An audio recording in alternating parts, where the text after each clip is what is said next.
Bonsoir à tous, merci d'être présents pour cette soirée organisée dans le cadre du festival Close Up.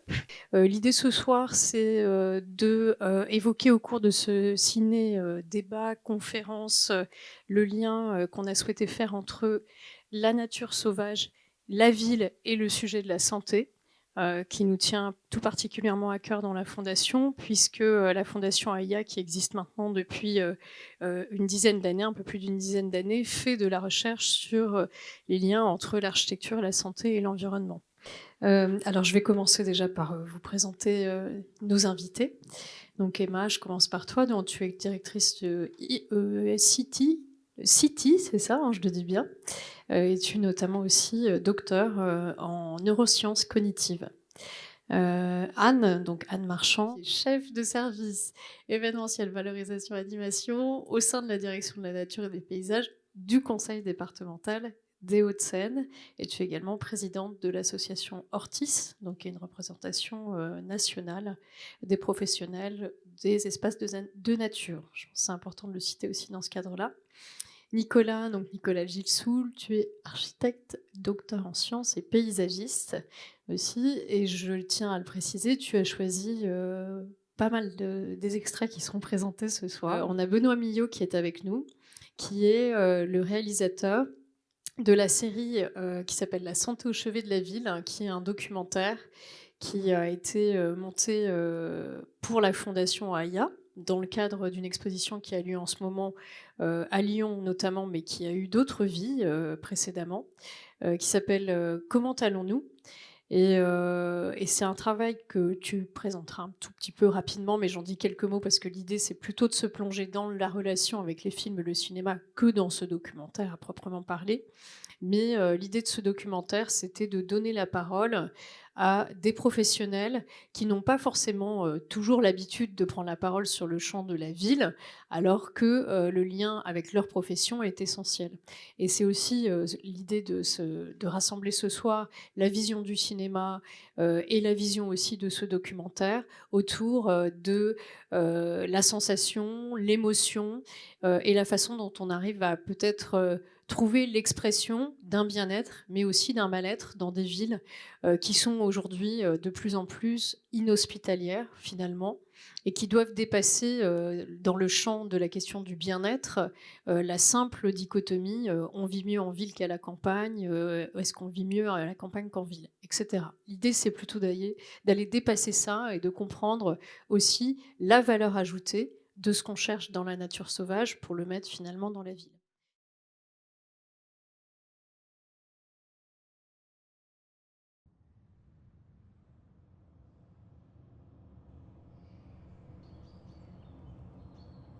C'était assez curieux, cette ville vide. Est-ce que c'est une ville?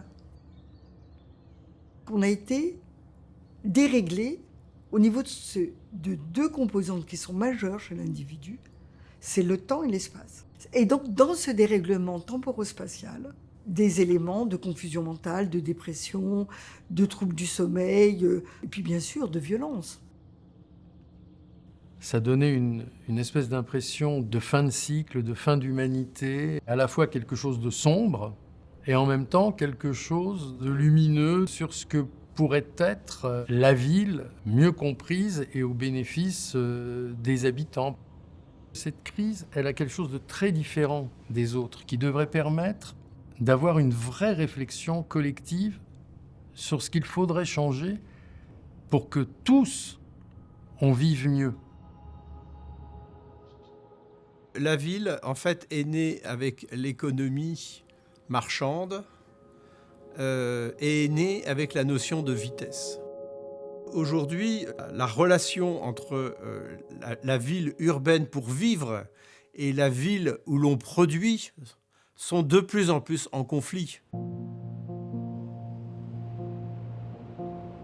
Ce qu'il convient de faire, c'est s'interroger sur ce qui fait la santé. Et ce qui fait la santé, c'est en fait, en pratique, une myriade de micro-influences. Toutes ces petites influences jouent, y compris l'endroit où on habite, le temps qu'on passe dans les transports, le stress qu'on a, etc. Bien sûr, et que la ville, où on passe de plus en plus de temps dans un monde de plus en plus urbanisé, est donc quelque chose qu'il convient d'interroger sur ses impacts sur la santé. On considère que 80% de l'état de santé d'une population est lié aux déterminants, c'est-à-dire l'état des conditions sociales, de l'environnement, du bâti, l'accès à l'alimentation, l'accès à un air pur. Dans ces déterminants, on va considérer aussi tous les déterminants culturels, l'accès au sport, l'accès aux loisirs. Et toutes ces questions-là, c'est l'enjeu des villes. Au fond, les villes ont fini par croire qu'elles pouvaient avancer seules, comme des grosses bêtes massives qui mangent tout devant elles, qui se développent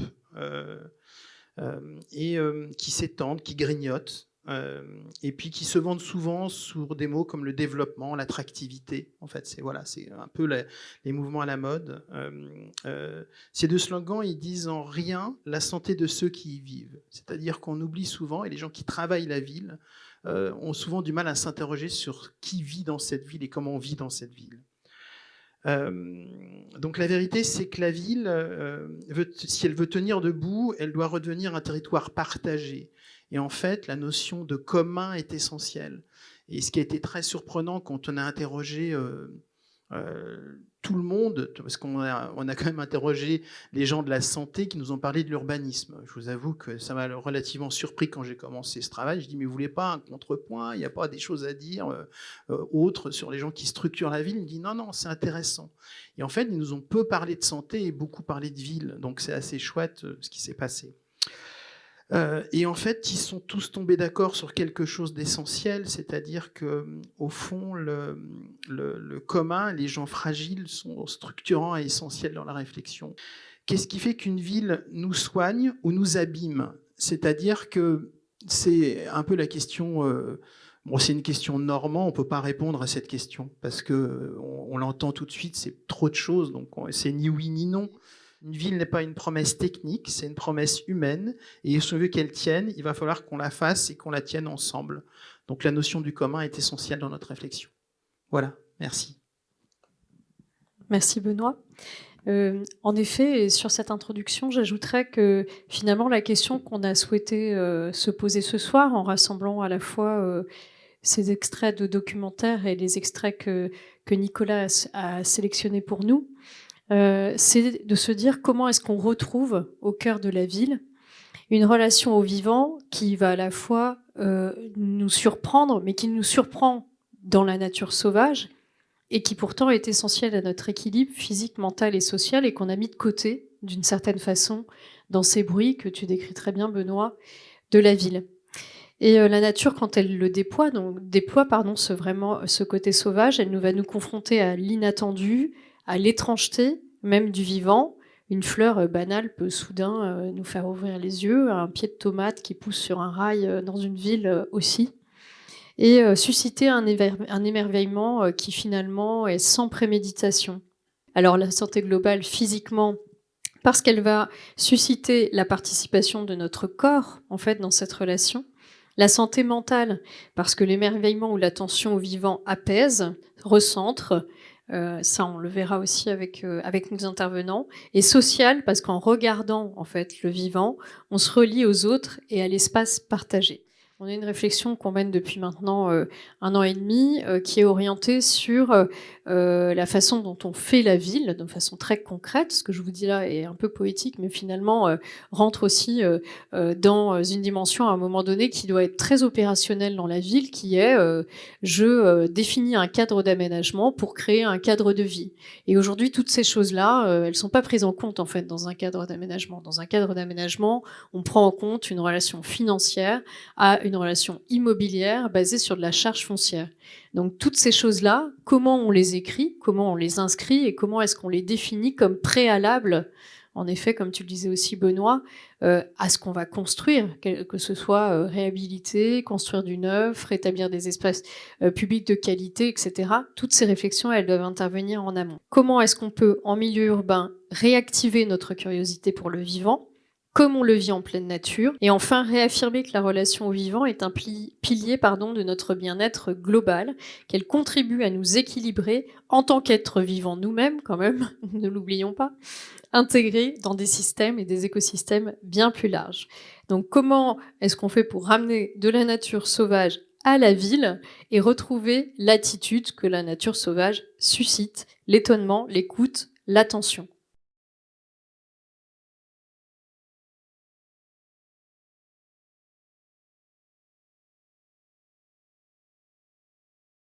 Je trouve très très beau cet extrait parce que dans l'extrait que vous voyez là, c'est qu'il faut être disponible pour arriver à les percevoir.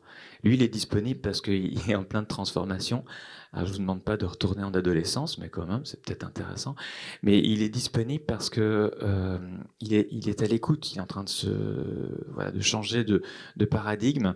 Le téléphone, finalement, la copine qui explique un truc sur TikTok, ça a pas tellement d'importance. Ce qui a plus d'importance, c'est savoir s'ils arrivent à communiquer sans.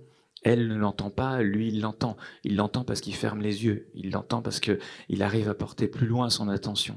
Et parce qu'il est attentif à ce genre de choses. Et c'est vrai que quand Descola explique que les enfants qu'il a rencontrés en Amazonie, chez les Achuar, connaissent 200 espèces d'oiseaux, le son, il sait parler avec eux, il sait à quelle hauteur ils sont dans la canopée, etc.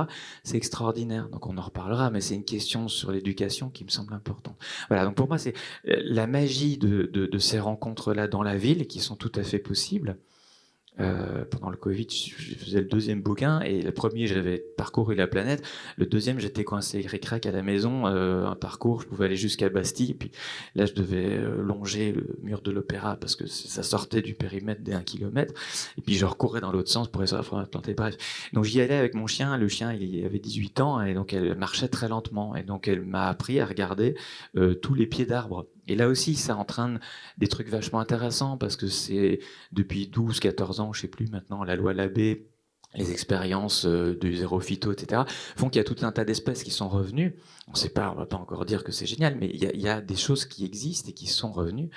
Et ces choses-là, on peut le voir. Et au pied de chez soi, on a trouvé comme ça, je dis on parce que avec elle, Lily, mademoiselle Lily, Jack Russell, on a trouvé une fleur magnifique bleue, qui vient en fait du Venezuela, et qui est, je sais pas comment elle est arrivée là, mais elle poussait entre 2 pavés. Voilà. Donc le sauvage, c'est assez extraordinaire, et c'est vrai que quand on parle d'animaux sauvages, on pense directement au renard, au machin. Mais finalement, le bourdon, c'est un animal sauvage, le papillon, c'est un animal sauvage, la mouche, c'est un animal sauvage. C'est génial, les mouches, on pourrait passer toute une soirée à parler les mouches, mais on n'est pas là pour ça. Mais le bourdon, il a du stress post-traumatique, etc. Ça, c'est des trucs incroyables. Et quand on vous parlait de ça aux gosses, ils ont des yeux qui sont grands ouverts. Et nous, on a un peu perdu ça dans les agences d'archi, parce qu'on a tendance à penser que la ville, c'est du vide. Et aucune façade est inerte. Voilà, aucune façade est inerte. Et qu'il n'y a que les humains qui jouent, qui rentrent en ligne de compte. Donc rentrer en résonance avec eux, c'est formidable. Effectivement, pour rebondir sur ce que vient de dire Nicolas, moi je pense que je suis rentrée dans le règne animal, en tout cas dans mon règne animal par rapport à ma carrière professionnelle. Donc j'ai une formation d'ingénieur. Alors je suis pas paysagiste, mais j'ai traversé pas mal de choses, que ce soit dans le domaine de l'arbre, que ce soit dans le domaine des jardins historiques et de leur conservation, et aussi dans la conservation des espèces protégées, pas protégées. Pourquoi je dis que je suis rentrée dans ce règne animal? Parce que dans nos métiers, la chance qu'on a eue justement au moment du Covid, c'est que ce Covid, en tout cas le premier confinement et le plus dur en tout cas, est intervenu à la période du mois de avril-mai en tout cas, mais vraiment au moment du printemps. Et à cette époque-là, justement, c'était une époque où je m'occupais de tous les inventaires faune-flore. Et donc la question s'est posée qu'on avait des protocoles qui étaient mis en place, tout ça, il fallait avoir une continuité d'activité. Cette continuité d'activité, elle pouvait rentrer dans le cadre justement des protocoles de continuité qui étaient quand même très très sophistiqués à l'époque, puisque c'est vrai qu'on s'en souvient peut-être pas forcément aujourd'hui, mais les parcs ont été quand même fermés pendant très très longtemps. Ce qui était aujourd'hui, enfin en tout cas aujourd'hui, ce qui serait inimaginable si une pandémie se renouvelait, parce que je pense que beaucoup de gens dans la salle ont redécouvert sans doute ce lien à la nature. Et donc pourquoi je continue sur cette histoire de mon propre règne animal dans mon expérience professionnelle, c'est que on a continué et poursuivi nos protocoles d'inventaire, et beaucoup de choses avaient changé. dans les parcs. Je pense notamment au parc de Sceaux, qui est un des plus grands espaces naturels sensibles que le département des Hauts-de-Seine gère, aménage, conserve. On s'est retrouvé finalement tout seul en tant qu'écologue, gestionnaire, enfin jardinier, voilà, avec les animaux. Ce contact qu'on n'a pas effectivement tous les jours dans notre carrière, dans notre vie normale professionnelle. Et donc pour faire des inventaires, on a des protocoles de jour, de nuit, on utilise du matériel pour repérer des espèces. Et là, quand on est arrivé dans certains matins ou certaines nuits, justement, on contactait, c'est comme ça qu'on utilise le terme en écologie, en tout cas, on voyait les espèces, et même au bout d'une quinzaine de jours, on s'est demandé si les espèces n'étaient pas contentes de nous voir, parce qu'effectivement, on a beaucoup de gens qui fréquentent nos espaces de nature. Et à cette période, c'était assez rigolo parce que justement, on avait l'impression que les animaux venaient à nous et que nous, on était là. Et bon, en tant que, il y avait vraiment ce contact-là, humain non humain. Le département des Hauts-de-Seine a été un des premiers à mettre en place le zéro pesticide, à mettre en place aussi une méthode de gestion en utilisant toutes les techniques qui pouvaient être les plus naturelles possibles. De mettre en place des plans de gestion qui respectent aussi le rythme des saisons, le rythme de la nature. Et on est arrivé en 2021, je pense, justement à un bilan très positif qu'on pouvait faire justement dans cette période si particulière de pandémie, où on voyait donc les espèces du quotidien. Donc on sait aujourd'hui qu'on a une quinzaine de gîtes à renards dans le parc. Je vous dirai pas où forcément, mais ça donnait lieu à énormément de contacts avec des espèces de renards. Énormément d'écureuils. Je crois qu'on a une des communautés d'écureuils dans le parc de Sceaux qui est la plus importante en Île-de-France. Voilà, beaucoup de rapaces nocturnes, et notamment ce qu'on a observé, le retour des faucons cresserelles énormément, et notamment en gîte sur le domaine, ce qu'on voyait pas forcément. Ce que je comprends, c'est qu'en effet, si finalement on fait de la place, la nature sauvage ou les animaux ou les espèces prennent leur place, donc ça c'est intéressant. Je me tourne vers toi, Emma, parce que je me dis aussi que il faut peut-être aussi mettre de côté certains présupposés. Je pense que c'est à la fois la place qu'on leur fait dans l'espace, mais il faut faire de l'espace dans nos têtes aussi. Oui, c'est ça, c'est que quand on regarde, donc moi je travaille sur les relations entre les individus et leur milieu de vie, mais en étant plutôt spécialisée sur l'humain. Donc le vivant humain. Et donc ce qu'on observe, c'est que, parce que dit la littérature, etc., c'est qu'on sait évidemment l'humain s'est développé dans des environnements naturels, donc bien différents des environnements dans lesquels la plupart de la population mondiale vit aujourd'hui. Il y a un papier là qui est sorti la semaine dernière qui soulève l'hypothèse de l'incompatibilité environnementale, c'est-à-dire est-ce que maintenant on vit dans des environnements avec lesquels on est un peu incompatible et qui vont avoir même une influence sur la capacité de l'humain à se reproduire, bien se développer, à bien fonctionner, etc. Donc ça, c'est poser cette hypothèse, ça implique de se dire, bon, qu'est-ce qu'on peut faire pour réaligner finalement notre propre fonctionnement, c'est-à-dire un attrait pour les espaces de nature. C'est des espaces dans lesquels on se sent bien, c'est des espaces qui ont un effet sur la santé mentale, on y reviendra. L'humain s'est développé dans ces environnements naturels, mais aujourd'hui, on vit quand même dans une société industrialisée, dans des environnements urbains faits par la main des humains, où on s'habitue à certaines normes aussi. Et on s'habitue à ce que les espaces soient plutôt manucurés, soient en ordre. Les études disent que la réaction que l'on a face à la nature, c'est aussi fonction de son propre sentiment de faire partie de la nature, de sa propre connexion avec le vivant.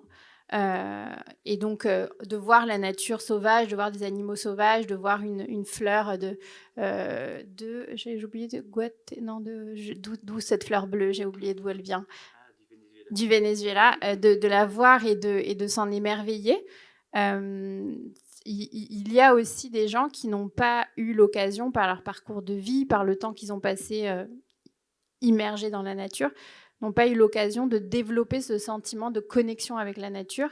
Et c'est intéressant parce que quand on regarde les associations que font les gens avec la nature sauvage, on voit que plus on vieillit et plus on peut avoir tendance à avoir parfois des associations négatives. Donc les enfants, ils ont beaucoup moins d'associations négatives que les adultes avec justement l'incursion de la nature sauvage. Ça dit bien que c'est pas quelque chose qui est... on n'a pas de façon innée une réticence, c'est plutôt le contraire, mais qu'on vit dans des environnements et on vit dans des mondes normés qui peuvent faire que ça devient plus difficile de rentrer en contact. Quand on parle de réintroduire de la nature sauvage en ville ou de relaisser des espaces de plus tondre, par exemple, ou faire de la tonte différée dans certains parcs, etc., peut-être que ça s'accompagne aussi d'une éducation, d'une information, de permettre à chacun et chacune de s'approprier en fait ce qu'on est en train de faire pour que les bénéfices soient aussi partagés.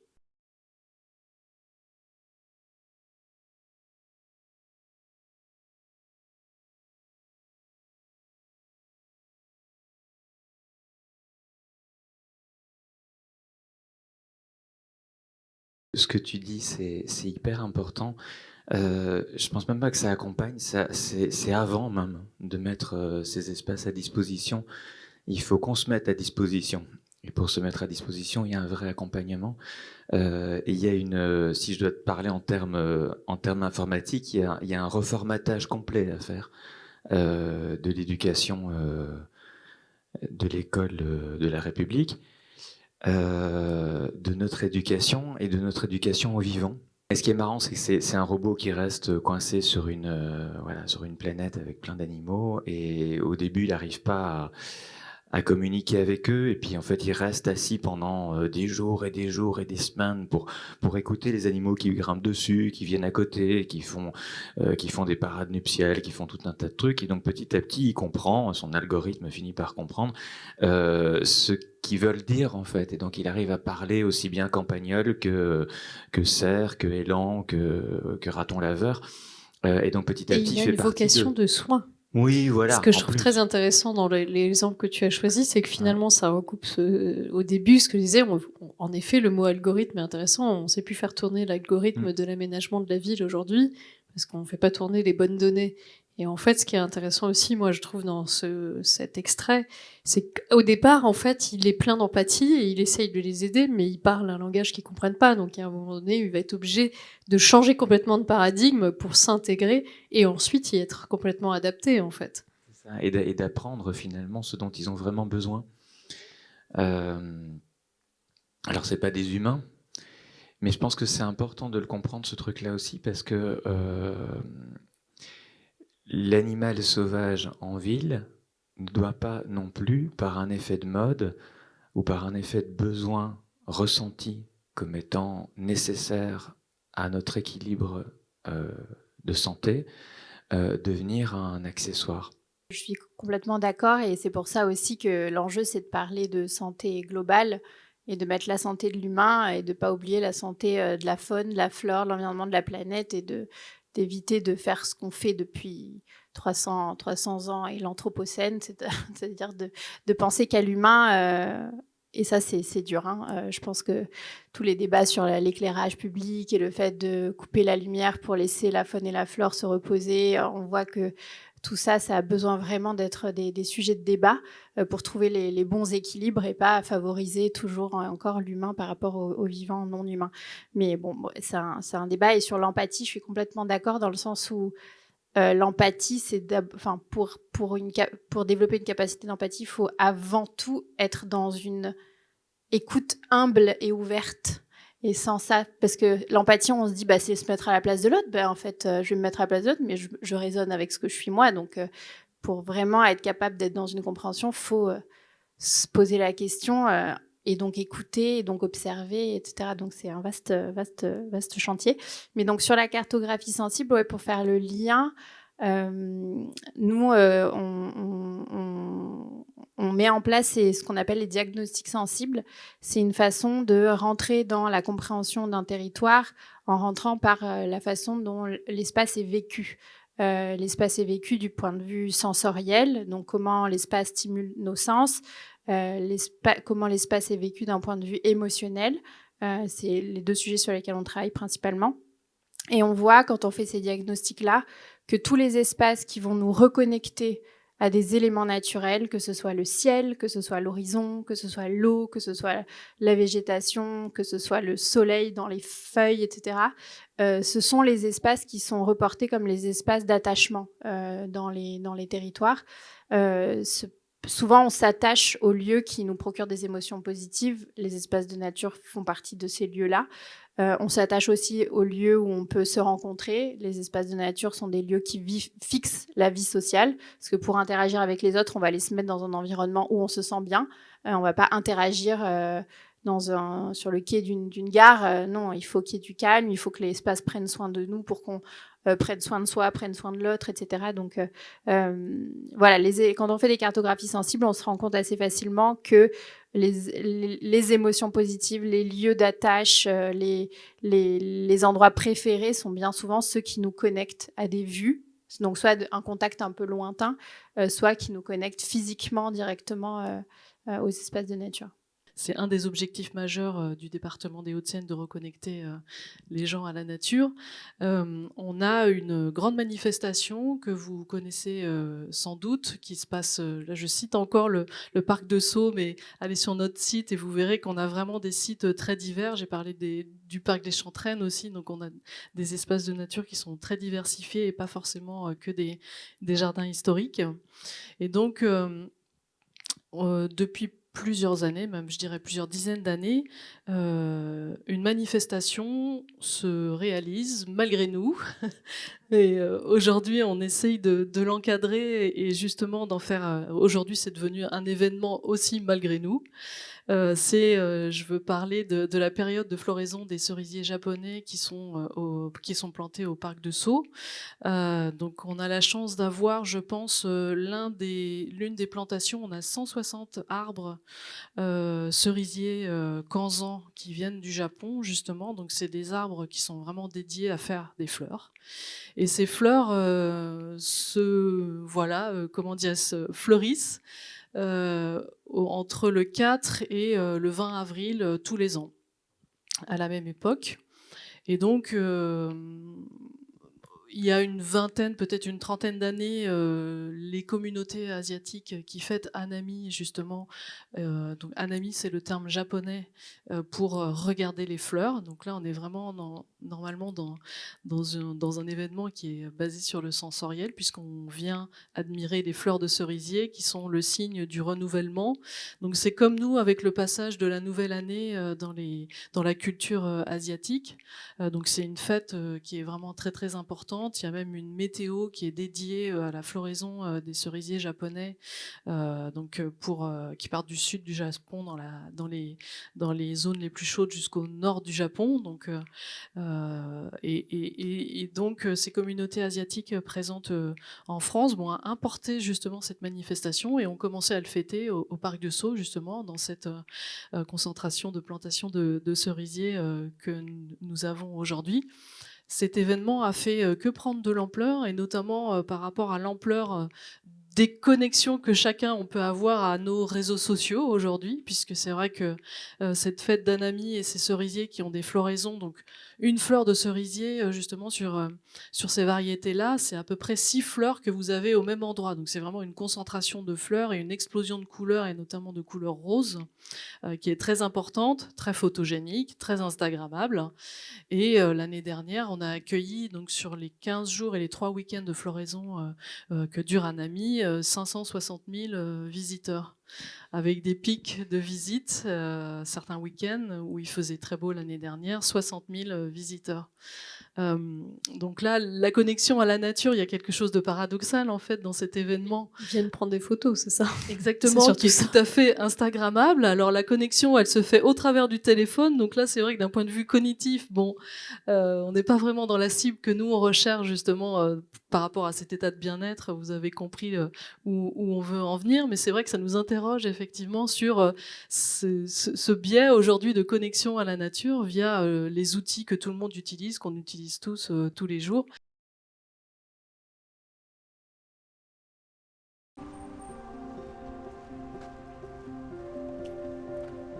paysagiste, c'est complètement réducteur, c'est une composition de tableau, c'est hyper pictural. C'est important qu'il y ait ça, mais c'est plus le sujet, quoi. Nous, notre job et la transmission qu'on voudrait, c'est d'installer des milieux de vie, des grands milieux de vie. Des milieux dans lesquels il y a les animaux, la végétation, les gens, et qu'il y a un certain équilibre. C'est une maîtrise des flux, on va dire, immatériels. Et ça, c'est du paysage.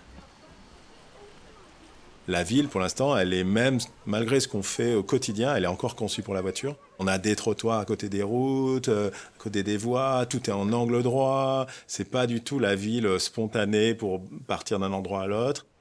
Donc il faut faciliter tous les parcours. C'est comme ça qu'on peut commencer à tisser des choses en réseau plutôt qu'en juxtaposition.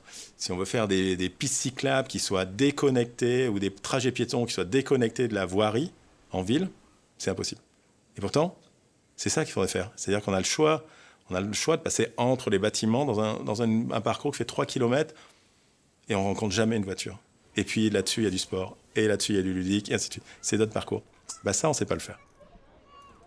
On a des inégalités sociales, géographiques très très fortes. Si je prends l'exemple de Lyon, bien sûr, la plaine de l'Est, plate, avec un problème d'eau, agriculture sans arbres, plein de cités, des bâtiments pas isolés, et des milliers de personnes. Et de l'autre côté, les coteaux boisés, avec des gens plus aisés qui ne souffrent pas tant que ça.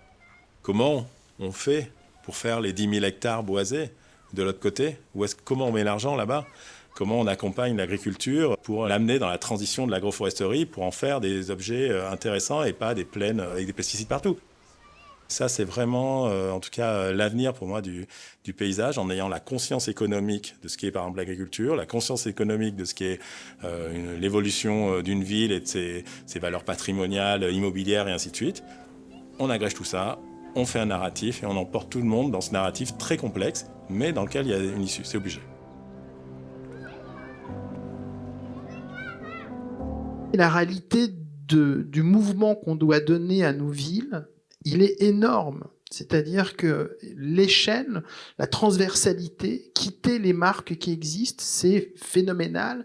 Est-ce qu'on aura le temps de le prendre? Je l'espère, mais les décisions qu'on doit prendre, elles sont hors de proportion. Ce qui manque en surface de plantation, on a aussi interviewé, échangé, parce que j'aime pas le mot interview, on a aussi échangé avec quelqu'un qui s'occupe aujourd'hui, après avoir travaillé 20 ans, sur la quantité de carbone absorbée par un arbre. Parce que dans une ville, le seul objet qui a l'espace, la surface architecturale, l'échelle architecturale, c'est les arbres. Et pourtant, ils sont absolument maltraités dans les villes, il n'y a pas assez de terre au sol, enfin voilà, c'est une catastrophe, mais c'est le seul objet. Et lui, sa préoccupation, c'est de faire des modèles numériques, de faire un jumeau numérique pour pouvoir justifier de où, combien ils font, comment on peut les calculer pour rentrer dans l'échelle de la ville. Emma, on vante évidemment les vertus de la marche en ville, qui évidemment peut être empêchée pour plusieurs raisons d'ailleurs.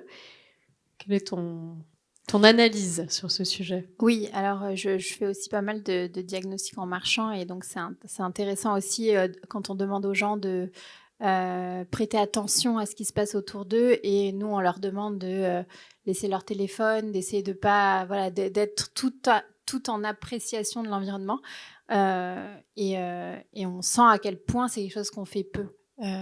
On est dans les villes, on se déplace avec un but bien souvent.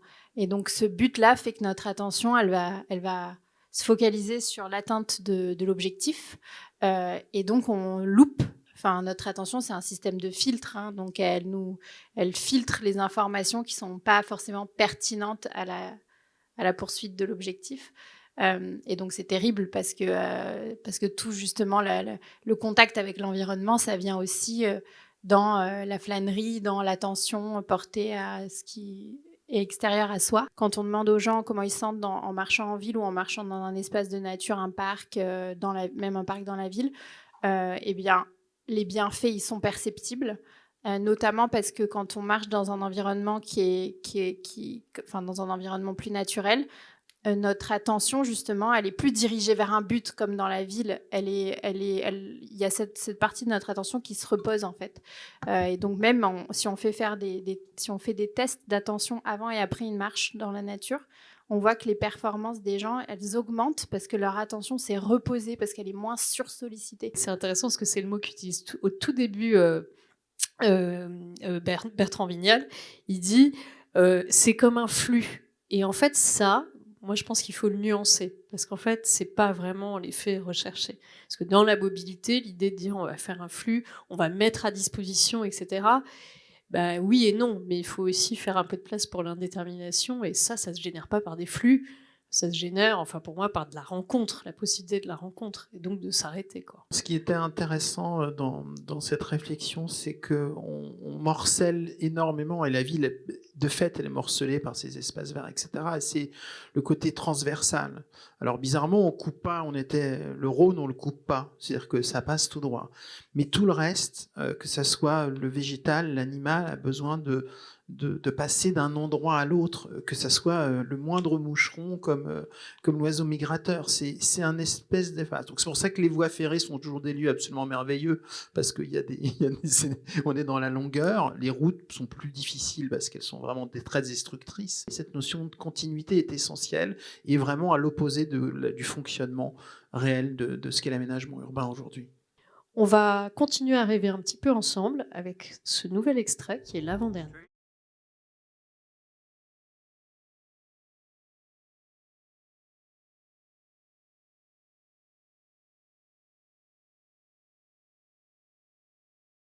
Je trouve que cet extrait il est intéressant parce que il pose la question de l'éducation à cette pas à la nature en fait, à cet environnement. Alors on dit maintenant beaucoup parce qu'on a plein de lieux qui sont des lieux de risque. Hein, habiter le littoral c'est risqué, habiter la montagne c'est risqué, habiter presque plus que la ville maintenant puisqu'elle s'effondre, les glaciers fondent, les mers grandissent. Etc. Donc on nous dit il faut apprendre aux enfants à apprendre à vivre avec le risque. En fait non, il faut apprendre à vivre avec le milieu. C'est-à-dire juste comme Benjamin Védrine, il faut piger ce que c'est que la montagne avant de grimper dessus. Et je pense que cet apprentissage de vivre avec le milieu, il y a plein de super expériences qui se font aujourd'hui, de sorties de classes vertes, d'écoles à l'extérieur, etc. Mais je pense que ça va au-delà de ça encore. Il faudrait être encore plus révolutionnaire là-dessus. Il faudrait instaurer une journée du silence. Le réapprentissage du milieu, de sa logique aussi. Comprendre que le papillon est inféodé à une plante, qui est inféodé à un système économique pastoral, qui est inféodé à des décisions politiques plus larges, qui sont inféodées à des décisions sur les nécotinoïdes, qui sont inféodées, etc., etc. Pour moi, ça, c'est vachement intéressant. Comprendre le milieu dans lequel on se place, et de faire des formations spéciales pour les maires aussi, ça semble être la base, en fait. Et ça passe aussi par la reconnaissance des espèces nuisibles ou pas nuisibles, vous savez, les fameux indésirables. Alors on est super content en ville quand on a un écureuil ou quand on a un hérisson, mais si on a une fouine, ça commence c'est pas terrible. Si on a un renard, ok, il est mignon, le renard, il commence à passer du côté des bons. Mais si on a un loup, je vous en dis pas plus. Voilà. Donc il y a tout un tas de trucs comme ça qui est de la reconnaissance d'un univers complet et qu'une ville, peut-être qu'on peut pas tout avoir et peut-être que la ville c'est aussi beaucoup d'humains et peut-être que dans la ville il y a des espèces animales qui sont pas forcément les bienvenues, pas parce qu'elles nous dérangent, mais parce qu'elles n'ont pas leur place à cet endroit-là, parce qu'on les emmerde en fait. Voilà. Anne, à quand l'école dehors ? J'espère l'année prochaine. Ça fait partie des projets qu'on mène et qui nous tiennent particulièrement à cœur dans l'équipe, effectivement. D'autant plus que cette expérience, alors c'est vrai qu'il y a plusieurs champs dans l'éducation à la nature. Alors c'est vrai que ces dernières années, il y a, d'un point de vue, là je fais mon métier d'ingénieur territorial et de metteur en pratique de politique publique, mais la loi climat-énergie, propose aujourd'hui des axes de développement pour les collectivités de ce champ de l'éducation à l'environnement et de ce champ de l'éducation à la nature, et notamment donne une définition aussi aujourd'hui de l'éducation à la nature. Donc ça va dans tout ce qu'on vient de dire, de connecter justement l'ensemble des enfants et des jeunes adultes eh bien, à des espaces qui ne sont pas urbanisés, justement, et à se réapproprier justement son environnement. C'est exactement ce champ-là qui est proposé. Et puis aussi, on a une loi, bon, on connaît tous la situation à l'heure actuelle du Parlement, mais des sénateurs et des sénatrices et des parlementaires, pardon, ont travaillé sur une loi de l'école dehors, justement, pour permettre de faire évoluer le code de l'éducation nationale et aussi pour donner des champs qui existent déjà aujourd'hui, puisque l'école dehors, ça se pratique énormément. On aimerait justement que les enfants passent un certain temps, dorment dehors, se réapproprient justement cet environnement qu'ils connaissent pas. Aujourd'hui, justement, en étant et en vivant, en grandissant en ville, et au travers de cette expérience-là, de faire passer ce qu'on a compris d'un point de vue aussi de l'ouverture, et c'est ce que tu disais aussi, plus on est jeune et plus on est ouvert justement à cette éducation. Notre cible, c'est les 0-12 ans, justement. Alors, on essaye aussi de développer de manière plus large et notamment auprès du grand public cette éducation à la nature. Enfin, on ne parle pas d'éducation pour les adultes, mais plutôt de sensibilisation. On l'a expérimenté cette année avec un événement qu'on appelle la Nuit des parcs. Donc c'est plusieurs manifestations et notamment celles qui ont conduit justement le plus d'étonnement, je dirais, du public. C'est je vais le décrire comme des balades nocturnes, mais équipées avec des écologues, notamment équipés donc de boîtiers pour écouter les chauves-souris, entendre l'écho des chauves-souris, et des caméras thermiques pour pouvoir voir justement les animaux qui peuvent sortir dans nos parcs pendant la nuit. On met en place une politique qui permet aujourd'hui de sanctuariser tous les espaces naturels sensibles du département, d'essayer de les ouvrir au public au maximum, puisqu'on sait qu'en Île-de-France, le besoin de nature, il est très important, mais aussi de protéger certains espaces par rapport à la biodiversité, puisque même dans les Hauts-de-Seine, on a des espèces relativement protégées, notamment les chauves-souris, qui sont des espèces assez fragiles, et qu'on ne peut pas forcément tout ouvrir partout. Notre politique, depuis plusieurs années, c'est de constituer des îlots où on n'a pas d'humains, c'est pas accessible aux visiteurs, justement, pour protéger ces espèces-là. On va enchaîner sur le dernier extrait conclusif, qui est un témoignage de une personne qui a vécu aussi une transformation dans le témoignage qu'elle nous fait, notamment suite à un accident de la vie assez important et qu'il a retrouvé à travers le partage. Et la nourriture, notamment, qui est le dernier thème qu'on va aborder. Je laisserai la conclusion à Benoît. On a l'impression que pour être ambitieux, il faut faire les choses à grande échelle. Moi, ce que je vois avec les petites cantines, c'est... Donc les petites cantines, c'est petit. C'est un projet d'hyper proximité. La pièce, elle fait 60-70 mètres carrés à tout casser. On est dans une rue secondaire. Mais c'est comme une graine. Toutes les échelles sont contenues à l'échelle de l'hyper proximité. La bonne question à se poser, c'est... on est ici dans un restaurant. Ça veut dire qu'il y a un dedans et il y a un dehors. Dehors, il y a la ville minérale, avec les bruits de moteur. Il y a tout un paysage relationnel. Pousse la porte de ce lieu, c'est d'autres règles du jeu. Les convives qui vont manger à table ensemble, ils n'ont pas forcément de trucs en commun, ils n'ont pas les mêmes revenus, ils n'ont pas les mêmes parcours de vie, pas les mêmes tempéraments, peut-être pas les mêmes cultures, mais ils ont en commun un territoire et un lieu pour se relier. Pour moi, on met aujourd'hui dans la ville des choses qui nous empêchent de répondre à un besoin qui est fondamental, c'est le besoin de se sentir relié. On garde dans la ville des choses qui sont violentes. L'indifférence, par exemple. Ça veut dire qu'il y a des lignes de fracture, d'isolement, invisibles. Et ça, la bonne nouvelle, c'est que c'est pas une fatalité. Peut-être qu'on est plutôt des boules de relation, en fait. Que notre corps, c'est plein de cellules en relation entre elles. Que c'est pas nous qui créons le lien social, comme ce qu'on disait au démarrage des petites cantines, mais que c'est le lien qui nous crée. C'est les relations qui nous façonnent. C'est elles qui nous nourrissent. Juste avant, il y a quelque chose qui m'intéresse beaucoup aussi, c'est prendre une vie en pleine conscience, prendre une vie de quelque chose de naturel. La chasse, c'est quelque chose de pas très intéressant en tant que tel, mais pourtant d'essentiel, parce que prendre une vie en pleine conscience, quand on est en Amazonie, quand on est avec des gens qui prennent, quand on prend une vie, on doit le faire d'une certaine manière. Et ça, on ne sait pas le faire, c'est affronter la mort.